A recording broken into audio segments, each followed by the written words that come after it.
Indigenous people need and access to financial resources are crucial for them to enjoy the right to self-determination.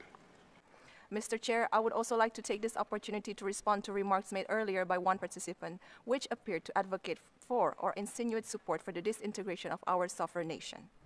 Allow me to reiterate that across Indonesia's archipelago, from Aceh to Papua, we continue to uphold the rights of our Adat communities within the framework of our national commitment to unity in diversity and inclusive development.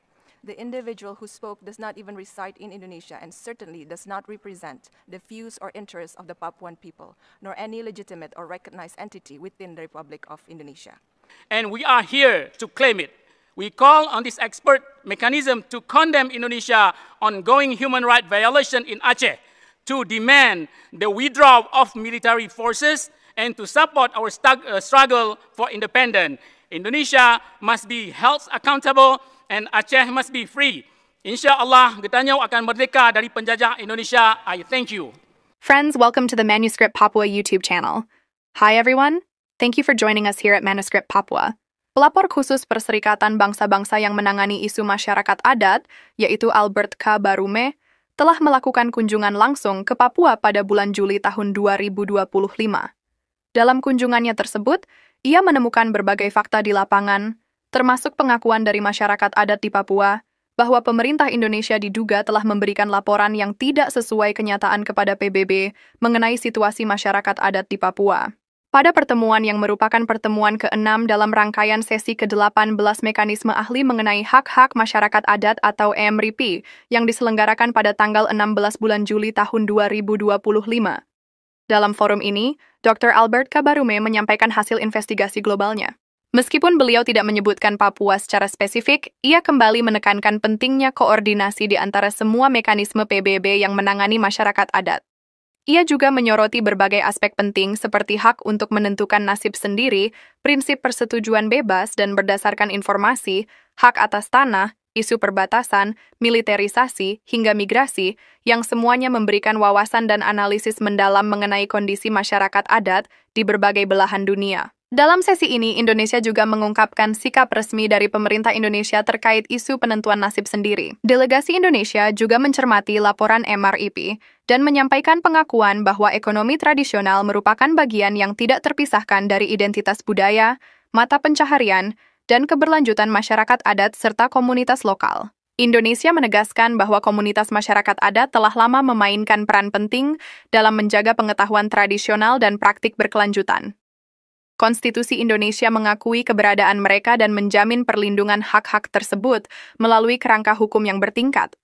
Hingga saat ini, terdapat paling tidak 9 undang-undang nasional yang memberikan jaminan perlindungan terhadap hak masyarakat adat atas tanah, hutan, wilayah pesisir, serta sumber daya alam lainnya. Pernyataan dari pihak delegasi Indonesia ini tentunya berbanding terbalik dengan hasil temuan Albert K. Barume yang telah berkunjung ke Papua pada bulan Juli 2025 dan mendengarkan secara langsung keluh kesah masyarakat adat di sana, bahwa pemerintah Indonesia berusaha merampas hak masyarakat adat di Papua dengan cara militeristik.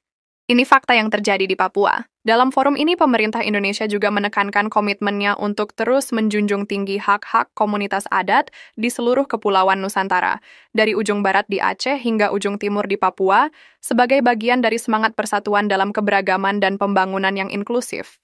Lebih lanjut, delegasi pemerintah Indonesia menyatakan bahwa pihak-pihak yang menyuarakan tuntutan penentuan nasib sendiri seperti dari Papua, Aceh, atau Maluku, mereka tidak tinggal di wilayah Indonesia dan tidak mewakili kepentingan rakyat Papua atau Aceh atau Maluku, maupun entitas yang sah dalam sistem kenegaraan Republik Indonesia. Pihak Indonesia menilai upaya mempertanyakan status Papua atau provinsi-provinsi lainnya soal dalam penentuan nasib sendiri dinilai bertentangan dengan hukum internasional, serta mengabaikan suara demokratis dari jutaan warga yang telah berpartisipasi aktif dalam kehidupan politik dan sipil. Dalam forum yang sama, seorang perwakilan dari Aceh, Tengku Fajri Krueng, menyampaikan pandangannya. Bapak Ketua, delegasi yang terhormat, rekan-rekan masyarakat adat, nama saya Tengku Fajri Krueng. Saya berbicara atas nama 6 juta penduduk asli Aceh. Kami bukan masyarakat adat sebagaimana dikategorikan oleh pemerintah Indonesia, namun kami adalah penduduk asli di tanah kami sendiri. Saya hadir di sini untuk menyampaikan kebenaran, sebuah kebenaran yang selama ini coba dibungkam, tentang pelanggaran hak asasi manusia yang dilakukan oleh pemerintah Indonesia secara sistematis, brutal, dan tanpa pertanggungjawaban. Baru-baru ini, 6 batalion pasukan militer tambahan dikerahkan ke Aceh tanpa alasan jelas. Ini adalah upaya intimidasi dan kontrol terhadap rakyat kami. Dalam suasana militerisasi ini, masyarakat hidup dalam ketakutan. Desa-desa adat diawasi, anak-anak dibungkam, dan kehidupan kami dijalani dalam bayang-bayang kekerasan. Ini bukan sesuatu yang baru. Selama puluhan tahun, rakyat Aceh menjadi korban pembunuhan massal, penghilangan paksa, penyiksaan, pemerkosaan, dan pemindahan paksa. Sumber daya kami, minyak, gas, dan hutan, diambil tanpa persetujuan, tanpa manfaat untuk kami. Janji otonomi sebagaimana tertuang dalam Perjanjian Helsinki, yang ditandatangani pada tahun 2005 belum pernah sepenuhnya ditepati. Kami tidak diberi kebebasan untuk mengibarkan bendera kami sendiri. Kami tidak bisa mengajarkan sejarah kami. Hak-hak kami terus diabaikan. Oleh karena itu, kami menyatakan dengan tegas bahwa solusi bukanlah lebih banyak dialog dengan Jakarta, melainkan kemerdekaan. Rakyat Aceh berhak untuk bebas dari pendudukan, dari militerisasi, dan dari eksploitasi. Pasal 3 dan 4 dalam Deklarasi PBB tentang hak-hak masyarakat adat menjamin hak kami untuk menentukan nasib sendiri. Hari ini kami hadir di sini untuk menuntut hak tersebut. Tengku Fajri menutup pernyataannya dengan 3 tuntutan utama. 1. Mengutuk pelanggaran HAM yang terus berlangsung di Aceh. 2. Menuntut penarikan seluruh pasukan militer dari wilayah Aceh. Dan 3. Mendukung perjuangan kemerdekaan Aceh. Ia menegaskan, Indonesia harus bertanggung jawab dan Aceh harus merdeka. I'd like to welcome Albert Barume, the recently appointed Special Rapporteur on the Rights of Indigenous Peoples. I will start now by giving the floor to Albert Barume, Special Rapporteur on the Rights of Indigenous Peoples. You have the floor. It's here. Thank you, Mr. Chair. Good afternoon to everybody. Madam Chairperson, newly elected Chair of the Expert Mechanism on the Right of Indigenous Peoples, distinguished member of the Expert Mechanism on the Right of Indigenous Peoples, delegates of member states, representatives of indigenous people organizations, ladies and gentlemen. I'm honored to address the expert mechanisms and all those participating in this session. I would like first to obviously congratulate Madam Chair for your election. I wish you fruitful mandates, and I look forward to working with you. And allow me also to extend my congratulations to the members of the expert mechanism for their dedication and excellent work. Mr. Chair, allow me just to make my short statement on 3 main points. The first point, Mr. Chair, is about coordination. I would like to take this opportunity to speak for the first time as a special rapporteur on the right of indigenous people, to reaffirm the importance of coordination between all United Nations mechanisms working on indigenous peoples, namely, obviously, the MRIP, the Permanent Forum, the Voluntary Fund, and myself, in order to advance the right of indigenous people worldwide. Since taking the Special Rapporteur mandate in January 2025, I have co-signed with the chairperson of MRIP and the Permanent Forum letters to donors regarding the second climate pledge for indigenous peoples. I have also participated in numerous coordination meetings, and I have kept the communication line with all the mechanisms wide open. Mr. Chair and Madam Chairperson, one particular type of coordination that I would like, however, to underline is the systematic cross-referencing of features as bodies of fundings and recommendations. By explicitly building upon and referencing one another's work, this mechanism can generate a unified and coherent body of knowledge, and thereby reducing fragmentation of knowledge, ensuring coherent interpretation, and increasing the impact of our collective effort.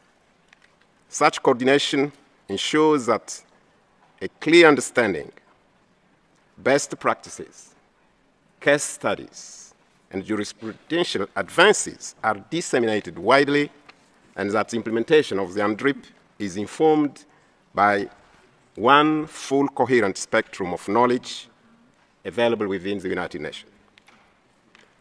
I would like to take this opportunity to commend UNDRIP for its growing role in knowledge generation. Its reports and study on the declaration have become invaluable tool for governments, indigenous peoples, advocates, academics, and UN experts alike, serving as guidance in interpretation and understanding of the declaration.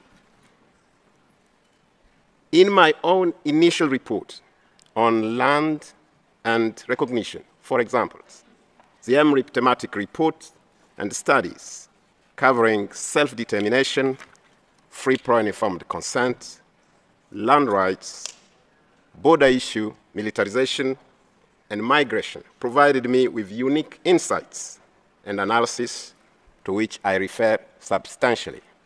This is, in my view, Mr. Chair and Madam Chair, the way forward if we were to effectively coordinate. Allow me, secondly, to make a few comments on your coming report regarding traditional economy.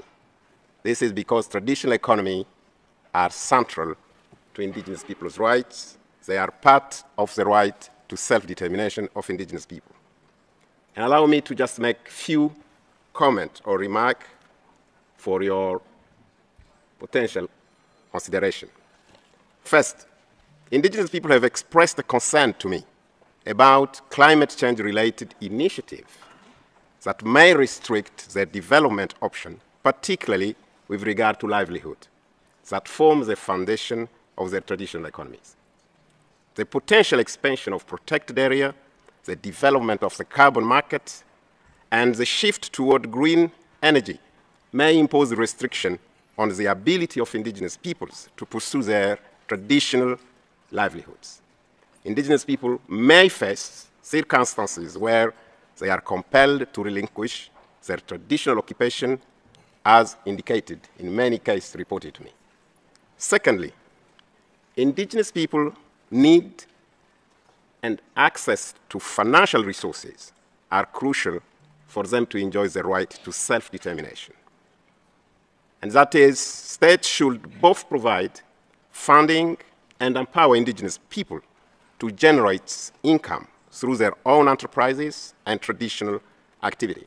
This is in line of the provision of the United Nations Declaration on the Rights of Indigenous People. Said Mr. Chair, indigenous people economies are also built on their traditional occupations, which are often stereotyped and demeaned as wasteful of natural resources. These traditional occupations are generally not formally recognized or protected by law. However, Mr. Chair, there is a widely ratified treaty, namely the ILO Convention number 111 or 111 on discrimination in employment and occupation that provides protection for traditional economy as viable economic activities. I highly recommend UNDRIP to look into how that key but often forgotten international instruments can enhance and inform the report. For, Mr. Chair, the role of indigenous women and youth in traditional economy cannot be overstated. Fifth, Mr. Chair, the criminalization of certain aspects of indigenous people traditional economy is another key aspect or issue to address. These affect particularly hunter-gatherers and mobile indigenous people. I continue to receive reports of in many countries where traditional hunting and search for grazing land are criminalized. Yet many indigenous people have no other source of animal protein sometimes than from traditional hunting. Sixth, and finally, Mr. Chair, indigenous people traditional economy rely on their right to land, territory, and resources, including waters, which should be recognized and protected. Since me taking the mandate, I have traveled extensively and visited numerous indigenous peoples in remote areas who experience unprecedented pressure on their land. Indigenous people now occupy only the last portion of their ancestral territory, having been continuously displaced for centuries. As a result, they have no further land to push back to.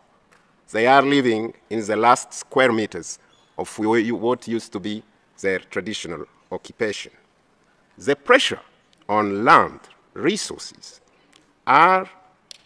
is reflected in an increasing criminalization of indigenous people, violence against indigenous human rights defenders, and the lack of access to justice.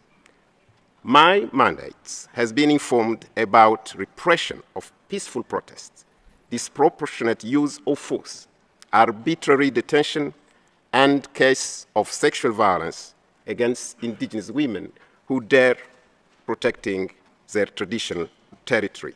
In many cases, this is fueled by hate speech, including in social media. Last but not least, Mr. Chair, allow me to say a little bit on what I consider as unprecedented threat on indigenous people's rights. Indigenous people's rights has never been at such risk. In today's world, influential actors are challenging established international law principle by portraying principle and norm of non-discrimination as detrimental to society. Principles and norms related to fostering an inclusive and tolerant society, including those established under the Convention Against Racial Discrimination, to provide special measures that ensure equality for victims of structural discrimination, are being presented as threat to society and threat to individual freedom. Mr. Chair, indigenous people's rights are primarily built on the norm and principle of non-discrimination that are now branded as unfit for free society. All forms of speech and statement appear now to be allowed. A few days ago, as a special rapporteur, I released a statement condemning a declaration from a news commentator on social media saying, and I quote, "We did not kill enough Indians." This degree of public hate speech has not been seen for many decades. Moreover, as a special rapporteur, I'm receiving growing reports from indigenous people regarding instances of state regressing on their national and international commitment toward indigenous people's rights. In numerous countries, legislative bodies, political parties, and various measures are being discussed or passed to reduce the protection of indigenous people's rights in domestic legislation. Mr. Chair, this is something that we need to ring the bell about. In conclusion, Mr. Chair, I want to highlight also that I see opportunity in the current global context.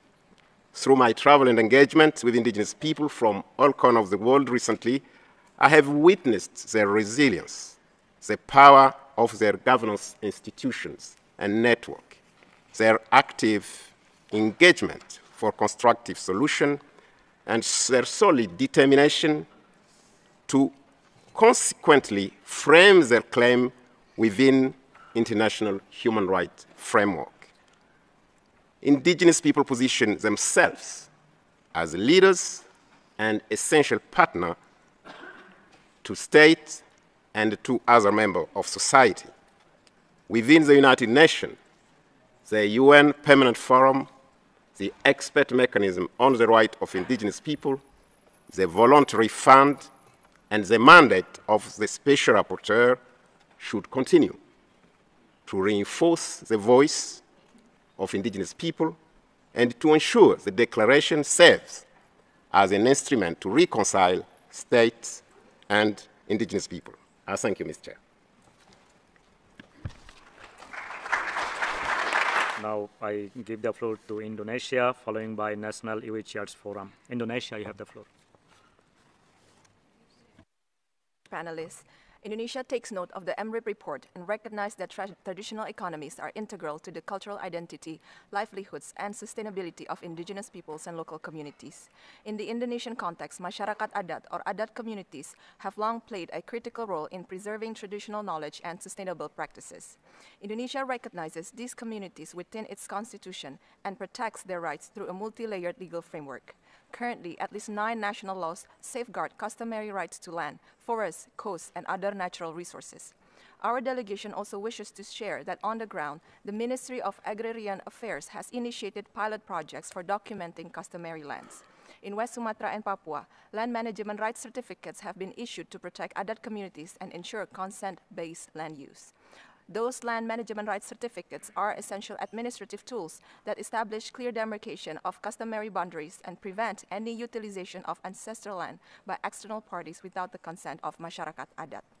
Mr. Chair, I would also like to take this opportunity to respond to remarks made earlier by one participant, which appeared to advocate for or insinuate support for the disintegration of our sovereign nation. Allow me to reiterate that across Indonesia's archipelago, from Aceh to Papua, we continue to uphold the rights of our adat communities within the framework of our national commitment to unity in diversity and inclusive development. The individual who spoke does not even reside in Indonesia and certainly does not represent the views or interests of the Papuan people, nor any legitimate or recognized entity within the Republic of Indonesia. Attempts to question the status of Papua and its provinces not only disregard international legal frameworks, but also dismiss the dignity and democratic voice of millions of Papuans who actively participated in Indonesia's civic and political life, including at the 2024 national election. In the province of Papua, for example, around 70% eligible voters have casted their votes at the election. I wish to reaffirm that since the enactment of the Special Autonomy Law in 2001, Papua's provinces have enjoyed an enhanced degree of autonomy and governance.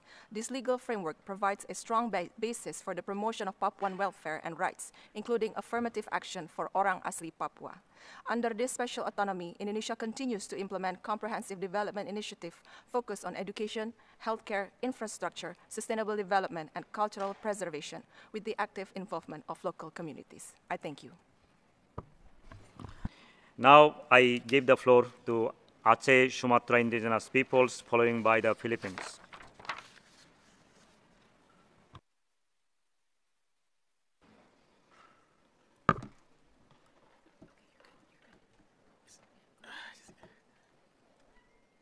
Right, just give me. Okay, Mr. Chair, thank you very much for giving us opportunity to speak, as we have been waiting since Monday from item 3. Mr. Chair, distinguished delegate, fellow indigenous people, my name is Tengku Fajri Krong, and I speak on behalf of the 6 million indigenous people of Aceh, Sumatra, and we are not masyarakat adat, as Indonesia stated earlier, but we are the indigenous people of our land. I come before you today to speak the truth, and many have tried to silence. The Indonesian government continue to violate the human right of Acehnese people systematically, brutally, and without accountability. Just recently, Indonesia has deployed 6 additional battalions of military forces into Aceh for no reason, just to intimidate, suppress, and control our people. With this new wave of militarizations, communities live in fear. Indigenous villages are being watched, voices are silenced, and the daily life is overshadowed by the threat of violence. This is not new. For decades, Indonesia has committed crimes against people of Aceh. Mass killing, enforced disappearances, torture, rape, and displacements. Our land has been plundered. Our oil, gas, and forests taken without our consent and without benefit to our community. We are treated not as citizens, but as colony. The so-called autonomy promised in 2005 Helsinki Agreement was never honored by Indonesia. We are not allowed to raise our own flags. We are not free to teach our history. Our right as indigenous nation are denied at every level. We declare clearly and firmly the solution is not more dialogue with Jakarta. The solution is independent. The people of Aceh have the right to be free from Indonesia occupation, from militarizations, from exploitation. Article 3 and 4 of the UN Declaration on the Right of Indigenous People affirm our right to self-determination, and we are here to claim it.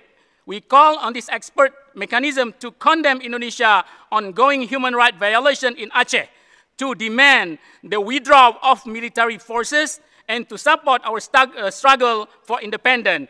Indonesia must be held accountable and Aceh must be free. Insya Allah, Getanyau akan merdeka dari penjajah Indonesia. I thank you.